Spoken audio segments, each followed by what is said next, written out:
এই লোকটা কাঠে এক কোপ মারতেই ভেতর থেকে বেরিয়ে এলো প্রায় 3টা সোনার বার। ভালো করে দেখো, এই কাঠগুলোর মধ্যে কোথাও লুকিয়ে আছে আরো সোনা। পাওয়া যাচ্ছে না ভাই, এখনো না। না পেলে আমি তো পাগল হয়ে যাব।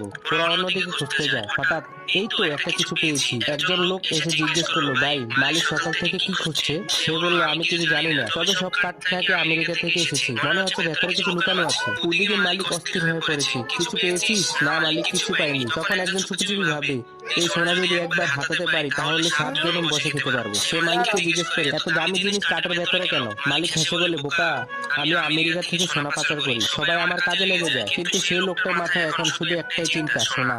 হঠাৎ মালিক ডাকে, এই এদিকে আয়, তোর কাজ কাঠ কাটা। জি মালিক। কাঠের ভেতরে কিছু পেলি? না মালিক, কিছু পাইনি। কিন্তু সুযোগ খুঁজতে থাকে সে। সামনে মালিক দাঁড়িয়ে, এখন কি করবে? পিছনে গেট দিয়ে পালায়। যখন বের হতে যাবে, কোথায় যাচ্ছিস? শিশু করতে। এই কাঠটাও কি তোর সাথে শিশু করবে?